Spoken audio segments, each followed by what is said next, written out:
사랑과 마음 상담센터에서 보내드리는 새벽 프로그램 이른 아침 햇살받기입니다. 이 시간 말씀을 통해 자신의 존재를 인식하고 성찰하며 하나님의 은혜를 누리는 시간 되시길 바랍니다.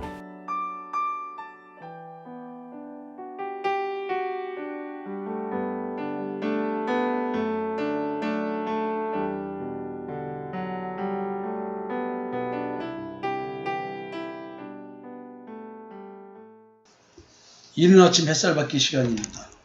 어제는 엘리야 선지자를 하나님께서 까마귀를 통해서 먹여 살리시고 시냇가, 그리 시냇가의 물을 마시게 했습니다. 근데 이제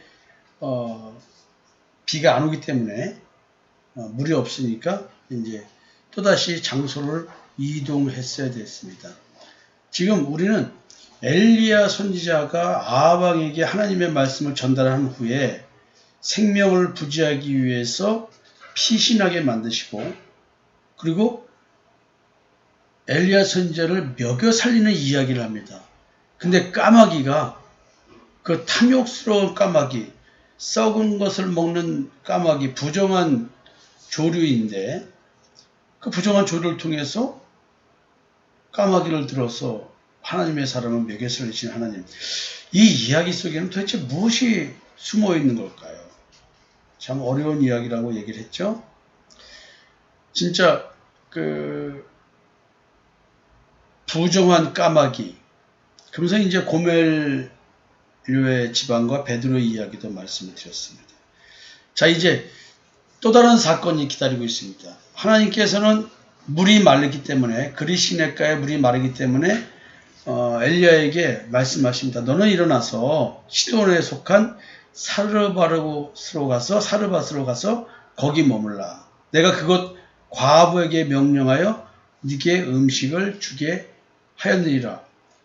이미 벌어질 일에 대해서 과거형으로 말을 하고 있습니다. 이미 하나님께서는 그 과부가 반응하도록 엘리야 선지자를 먹여 살리도록 하는 이 일에 반응하도록 해놓으셨다는 것이죠. 그러니까 저도 개인적으로는 이런 말씀 속에서 은혜를 받는 게, 과연 하나님께서 나와 만나서 신앙생활 할 사람들을 누굴 정해놓으셨을까? 그런 생각을 하면서 말씀 전할 때 나와 함께 신앙생활 하도록 유도하는 말과, 또는 유인하는 이런 동기를 쓰지 않고 그냥 만난 순간에 그에게 필요한 말씀을 전달해주고 그걸 끝나면 끝나는 걸로 사실 이렇게 합니다. 왜냐하면 사실은 저를 통해서 하나님의 말씀을 깨닫게 하는 사람들은 어찌 보면 정에 있을지도 모릅니다. 근데 왜 하필 하나님은 또 멀쩡한 부부를 통해서 좀 하든가 하지, 굳이 남편 없는 과부, 가난한 과부, 왜 이런 사람을 택해서 섬기게 만들까요? 과연 과부는 어떤 의미가 있길래 그럴까요? 이 과부는 지금 여러분들에게 이제 쭉 성경 말씀을 이야기해 나가겠지만은 지금 먹고 살 게 없어가지고 그냥 한 끼 먹고 아들하고 죽으려고 작정한 여자였습니다. 우리가 너무나 잘 아는 이야기죠. 근데 하나님은 왜 이런 사람으로 하여금 먹고 살게 하냐는 거죠.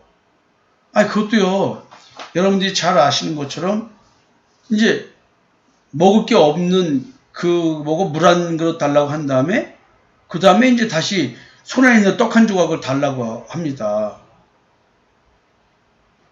그러니까 당신이 하나님 여호와께서 살아계심을 두고 맹세하노니 나는 떡이 없고 다만 통에 가루 한 움큼과 병에 기름 조금뿐이라. 내가 나뭇가지 둘을 주워다가 나와 내 아들이 왜 음식을 만들어 먹고 그 후에 죽으리라. 어쩌면 하나님께서는 자살하려고 하는 이 과부를 살리려고, 그리고 엄마가 아들 데리고 죽는 그 아들을 살리려고 이 과부에게 보낸지 모릅니다. 그나저나 엘리야 선지자는 사르밧 과부에게 먹을 걸 달라고, 먹고 죽으려고 하는 그 음식을 쉽게 말하면 뺏어 먹어야 되는 거 아니에요. 하나님이 이 여인에게 섬기게 만들었는지 아닌지를 지금 시험하고 있습니다. 엘리야가 그에게 이르되 두려워하지 말고 가서 네 말대로 하려니와 먼저 그곳으로 나를 위하여 작은 떡 한 개를 만들어 내게로 가져오고 그 후에 너와 네 아들을 위하여 만들라. 야, 지금 죽겠다고 한 여자 보고 그래 먹고 죽어라 이렇게는 못하지만 일단 나한테 가져와서 먹여라. 저는 이 말씀을 보면서 어떤 생각을 하냐면 과부라고 하는 것은 남편이 없는 거잖아요. 이 과부가 죽으려고 하는 것, 한 끼 먹고 죽으려고 하는 것, 이 속에 숨어있는 뜻이 무엇일까? 남편을 기다리는 여인, 남편이 없잖아요. 그 과부, 성경 분명히 과부나 고아를 해롭게 하지 말라고 합니다. 과부를 도와줘야 됩니다. 그러니까 이 여인은 하나님의 사람 엘리야 선지의 말을 자기가 먹고 죽으려고 하지 않고 도리어 그거를 줍니다.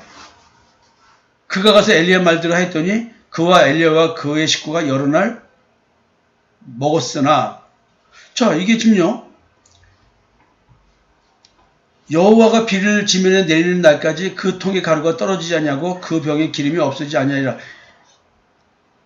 하나님께서 지금 이런 기적을 베풀어 주십니다. 그래서 여러 날 먹었다고 얘기를 하는 거예요. 이 말이 그냥 어떤 기적적인 사건을 얘기해서 여기서 이런 하나님은 대단하신 분이야 이런 걸 얘기하려고 하나요? 저는 이거를 어제 이 말씀 묵상하고 또 이 말을 지금 전하는 이 순간에 저는 사실 이런 생각을 했어요. 아, 예수 그리스도를 기다리는 여인이구나. 지금 가뭄이라고 하는 것은 하나님의 말씀을 들을 곳이 없는, 어디 가서 하나님의 말씀을, 생명의 말씀을 들을 곳이 없어서 그래서 기갈이라고 해요. 그래서 가뭄이에요. 근데 이 여인에게 하나님이 하나님의 사랑을 보내서 하나님을 접하게 만듭니다. 이 과부는 예수 그리스도를 기다리는 여인이었나 봅니다. 고아는 무엇입니까? 고아는 아버지가 없는 사람 아니에요. 엄마가 없는 사람 아니에요. 부모가 없는. 그래서 우리의 부모가 누구예요? 하나님이잖아요. 그냥 과부와 고아 속에 숨어있는 말 속에는 하나님을 찾는 자, 예수 그리스도를 기다리는 자, 이런 말이 숨어있다고 봐야 되겠죠. 그래서 이 여인이 먹고 죽겠다고 하는 것은 이제 하나님의 말씀을 들을 데가 없어서 이거 어떡하지? 왜? 모든 선지자들이 타락했기 때문에. 진정한 하나님을 섬기는 게 아니고 우상을 숭배하기 때문에 이런 데서 어떻게 생명을 부지할 수 있겠습니까? 마지막 남은 빵 한 조각, 기름 조금, 성령의 역사로 남은 그거 하나 먹고 이제 더 이상 나는 하나님의 말씀을 듣고 깨달을 수가 없는가 보다. 어떻게 하지? 어쩌면 이런 영적인 상태에, 영적인 고갈 상태에 있는 거겠죠. 자, 근데 그렇게 하나님의 말씀을 사모하는 이 과부와 그 아이에게 하나님의 사랑을 보냅니다. 그리고 하나님께서 기름과 통에 그 가루가 떨어지지 않도록 해서 비가 올 때까지, 하나님의 말씀이 선포될 때까지, 종교개혁이 이루어질 때까지 여기 살리십니다. 저는 옛날에 이런 말을 한 적이 있었어요. 아들 하나 딸린, 지금 과부라고 표현됐지만 편 부모죠. 아들과 사는 어느 사별한 여인, 가난한 집입니다. 만약에 내가 그런 여인의 집에 가서 밥을 얻어먹는다고 한다면, 같이 기거하면서 이렇게 성경을 받는다면 뭐라고 말할까요? 여러분, 뭐라고 말할까요? 오해받지 않을까요? 둘이 무슨 관계냐고 물어보지 않을까요? 지금 엘리야 선지자는요, 지금 이런 말을 듣지 않을까요? 이 아이하고 엄마하고 엘리야만 아는 관계일까요? 집은 어디 산속에 틀어박혀 있는 집일까요? 여기 그런 말은 없습니다.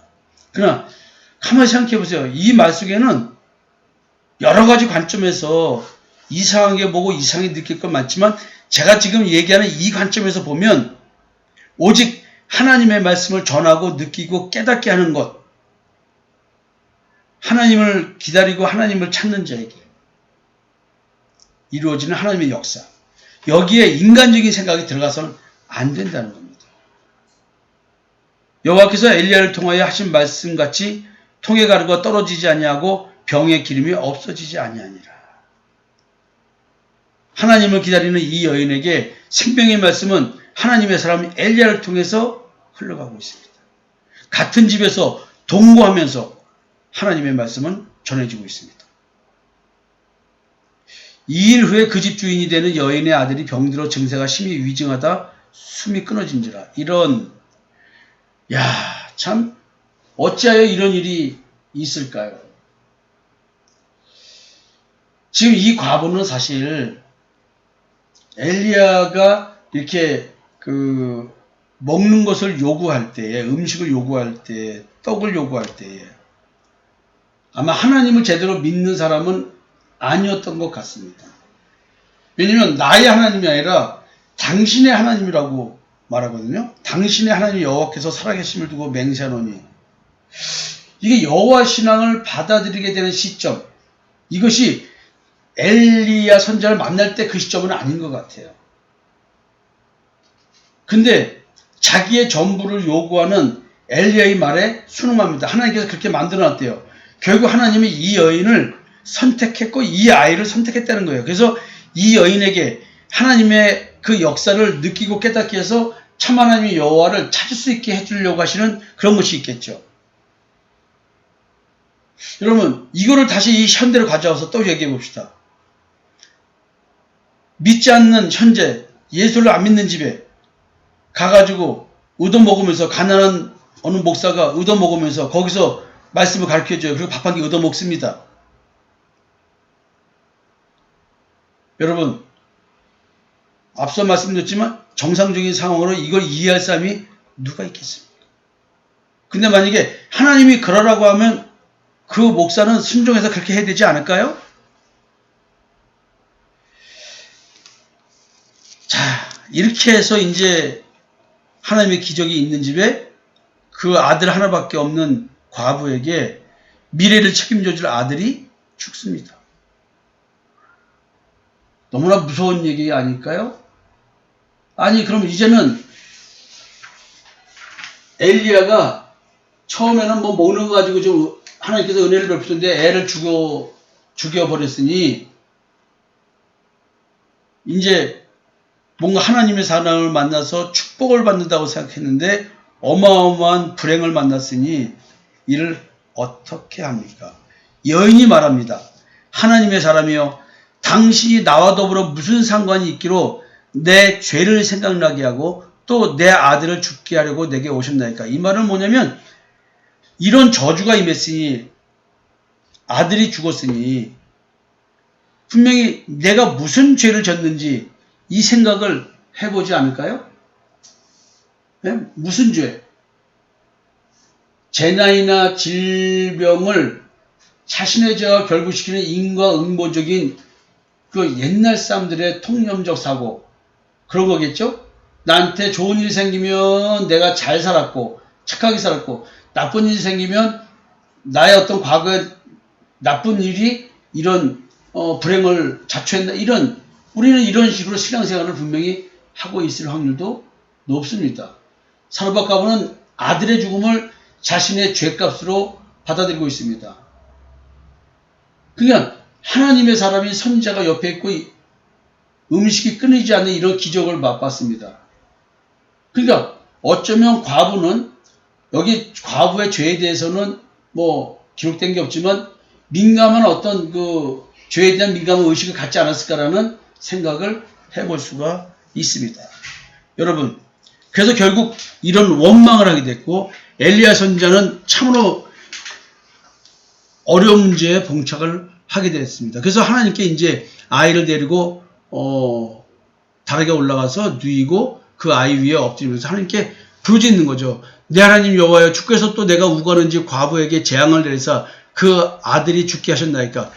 왜냐하면 생명은 하나님께 있는 거기 때문에, 아니 하나님은 언제는 과부에게 이렇게 섬김을 하게 만드시고 기적을 베풀어 주신 다음에 이 집에 복음을 선포하게 해놓고는, 복음을 선포했더니 이런 왜 이 소중한 아들이 죽게 하는 일이 벌어졌습니까? 하나님 왜 이러세요? 사실 이렇게 얘기를 한 거죠.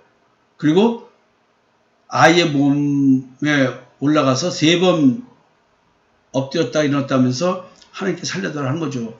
여호와께 부르짖어 이르되 내 하나님 여호와여, 원하건대 이 아이의 혼으로 그의 몸에 돌아오게 하옵소서. 하나님은 왜 이런 일을 겪게 하실까요? 지금 어쩌면은 엘리야가 하나님의 사람으로서 선지자로서 엘리야답게 보여야 되기 때문에 이런 인간의 힘으로는 해결할 수 없는 일에 하나님께서 기적을 베푸심으로써 이 사르밧 과부에게 선지자의 말이 들리게끔 하려고 하시는 것 같은 생각도 듭니다. 자, 그래서 하나님께서 이 아이를 살려주십니다. 여호와께서 엘리야의 소리를 들으시고 그 아이의 혼이 몸으로 돌아오게 하여 이제 살아나게 됐습니다. 엘리야가 엄마에게 주면서 네 아들이 살아났느니라 얘기를 합니다. 그제서 여인이 말합니다. 내가 이제야 당신은 하나님의 사람이시여 당신의 입에 있는 여호와의 말씀이 진실한 줄 알아나. 자, 기름, 성령에 대한 이야기죠. 떡, 생명의 떡은 무엇입니까? 하늘에서 내려오는 생명의 떡, 예수죠. 엘리야는 이 사르밧 과부에게 예수 그리스도의 십자가의 대속의 은총을 얘기하고 예수 그리스도를 믿는 믿음이 무엇인지를 이야기한 것 같습니다. 그리고 드디어 아이가 죽었다가 살아났어요. 예수 그리스도의 죽음과 부활에 대한 얘기를 한 건가요? 그래서 이 여인은 여호와의 말씀이 진실한 줄 아노라. 이 말은 그리스도가 오실 것이고 그 그리스도를 통해서 우리는 죄의 지배에서 해방되고 마귀 사탄의 사망권에서 해방되고 율법의 저주에서 해방된다. 이 이야기를 전했습니다. 그제서야 구원과 부활의 소망, 이것을 갖게 되었다라는 고백이 아닐까 생각합니다. 사랑하는 성도 여러분, 오늘 아들이 살아났습니다. 남편 없는 과부에게 남편이 생겼습니다. 오늘 이 사건이 우리의 사건이 되었으면 좋겠습니다. 감사합니다.